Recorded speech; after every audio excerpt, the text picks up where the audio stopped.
easily stuffable. And off we go. The same mount you get in the box.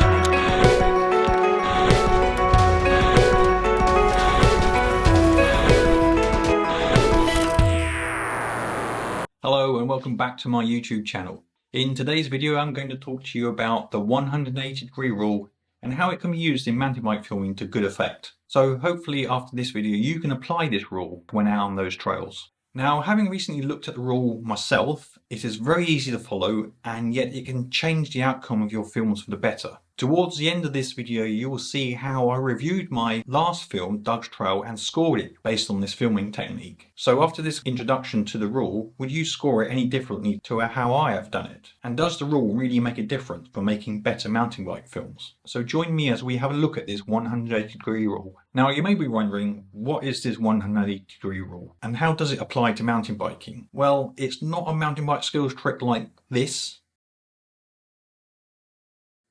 or this, or this. So the 180 rule is none of these bike skills, I'm afraid, and I wish I could do some of them myself.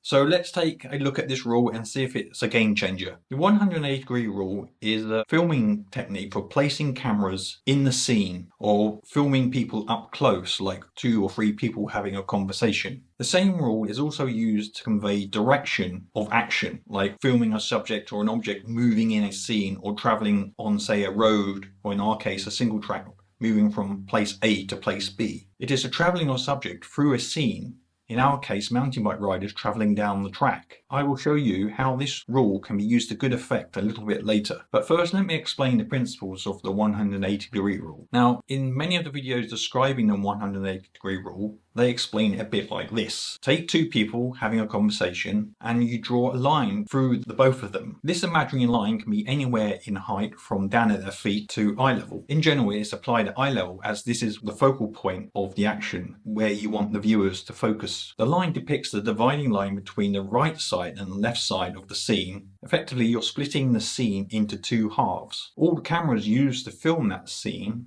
are placed anywhere on a chosen half. This is why they call it the 180-degree rule. Now generally, like I said before, this would be applied at eye level because this is where you want the focal point and this is where you want the attention of the viewers to look. The side you choose is the side where you position one or more of your cameras. You can place your cameras on either the left side or the right side of that line. It really doesn't matter.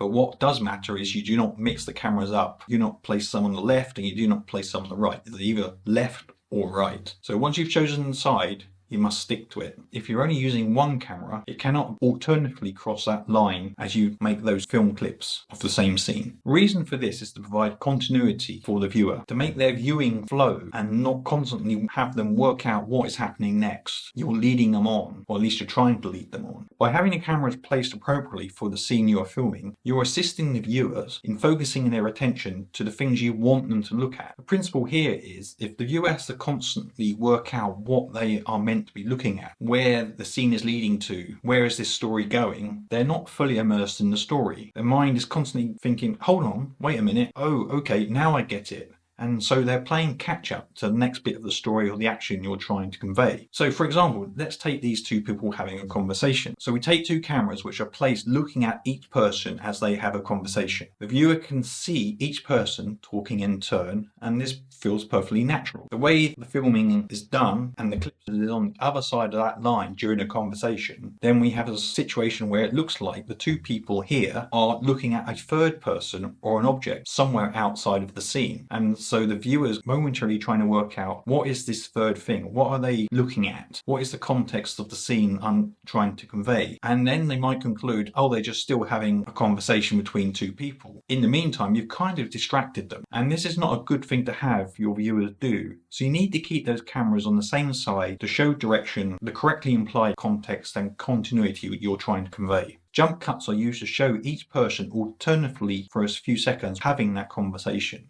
It appears a natural thing to do and is what the viewer expects. The cameras can either be stationary or moving very slowly about the focus on the subject. Now let's take another example, and this here shows the continuity aspect of the 180-degree rule. The 180-degree rule can be used to show continuity of a subject traveling from one place to a different place. So for example, we see a person leaving their house and they get into a car to drive off to a new location. The viewer can infer this by how the cameras are placed and how the film clips are sequenced in the timeline. Now if the camera is placed on the wrong side of that 180-degree line from the previous clip, then it looks like possibly the person is traveling not away from the house but returning to the house, which is probably not your intention. And so this momentarily confuses the viewer. This, as we will see in a moment, is why in my mountain bike films it looks like I've kind of not put the cameras in the right place, and so I may have created some confusion. It would be good to get your feedback to see what you think after this video. Now the 180-degree rule does not apply where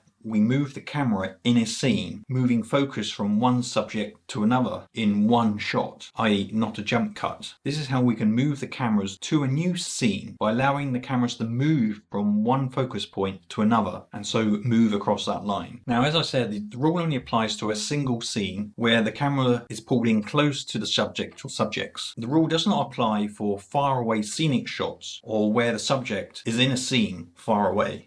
To continue the continuity for the viewer and move the film along as you would expect, the filming techniques I'm about to show you how you can move the camera or cameras across that 180-degree line. Now, here are 3 ways we can do this in our mountain bike videos. The first way is to move the focus point of the camera to another focus point in one move, not using a jump cut. Or we can move the camera across the line while still keeping the focus on the same subject. The second technique you should all recognize and probably use quite a lot is the POV shot, i.e. the camera on the chest. By inserting a POV shot into the film's timeline, it allows you to place the next camera position on the other side of the line. This is the allowed rule in the 180-degree rule. It allows the viewer to reorientate focus without it being a jarring moment, guiding them to that next point in the scene, the next point in your storyline. This can also be done by positioning the camera directly behind the rider or in front of the rider, or a square on shot with the camera. A central square on shot to the subject again allows the viewer to reorientate their focus easily when they arrive at the next scene in the film. A third way is to move the cameras across the line by inserting a cutaway shot or something related to the scene, but something not focused on the subjects you were originally filming, i.e. the scenery around you. This coincidentally for the viewer also provides a context of the landscape in which the rider is riding. This is where taking the time to capture that B-roll footage can give you the freedom in the editing to organise your cuts in such a way to provide continuity for the viewer. Okay, so let's take a look at how the 180-degree rule can be applied to filming out on the trails. Here is a scene from my mountain bike video, Path with No Name, shot back in July this year. This will quite nicely demonstrate the 180-degree rule. This clip represents one scene and how I place the cameras in that scene to capture that part of the trail. Trail acts like the 180-degree rule dividing line, which is very convenient. We can place the cameras anywhere on the chosen side of the line. Now in this case you can see I've chosen the left hand side of the trail, as this was the best for the camera placement and capturing the layable scenery with respect to the trail. Now remember, according to the rules, we should not place cameras on both sides of the trail.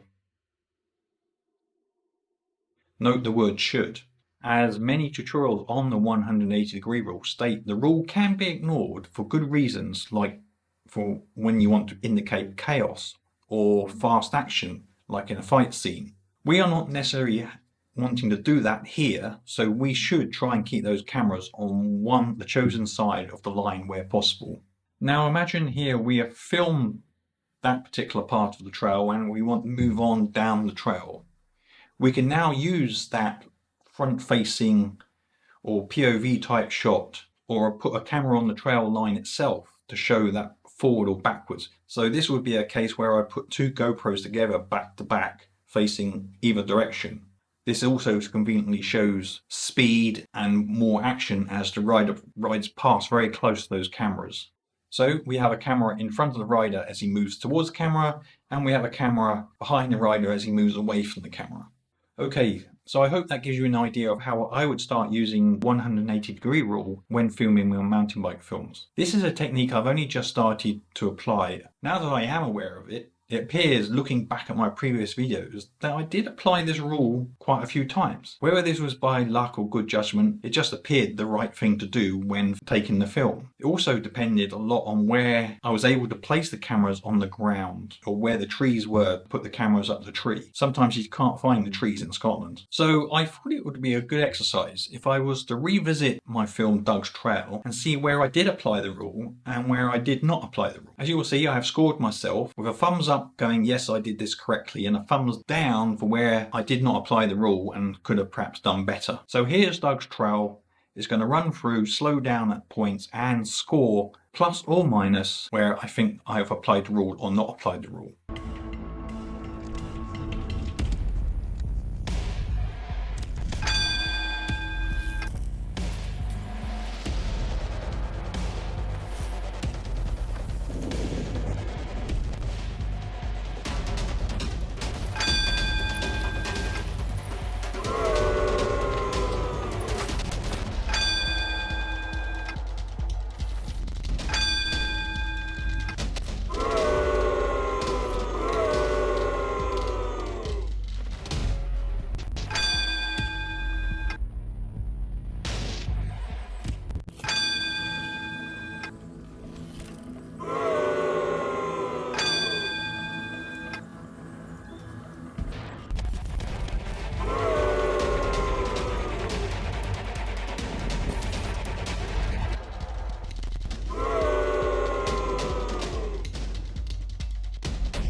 As you can see, I scored myself 7 for applying the rule correctly and 7 for places in the timeline where I could have done better. In the cases where I think I have broken the 180-degree rule, I would accept it perhaps would have created a much smoother experience for viewer if I had considered the rule at the time. It does look a bit chaotic in places, and if I had placed those cameras differently, I do think it would have been perhaps less messy and perhaps better reflected the flow of the trail. And I can see it in places where breaking that 180-degree rule did make certain scenes a little bit chaotic. This is an example where the 180 rule can be ignored to add spice to the film for good creative effect. The code is more what you call guidelines than actual rules. Welcome aboard the Black Pearl, Miss Turner. So there may be cases where I can break the rule, but now I can make a conscious and thoughtful decision out on the trails instead of just plonking those cameras down willy-nilly. So let me know what you think. Did I score myself correctly? Would the film have been better if I had followed the 180-degree rule more? Let me know down in those comments. So is the 180-degree rule useful when making mountain bike film? Yes, I think it is useful. So if you like this video, please give it a thumbs up. If you really like this video, please hit that subscribe button and remembering to switch on all notifications so that you can be sure not to miss any future videos. Keep well, keep safe, and I'll catch up with you guys later.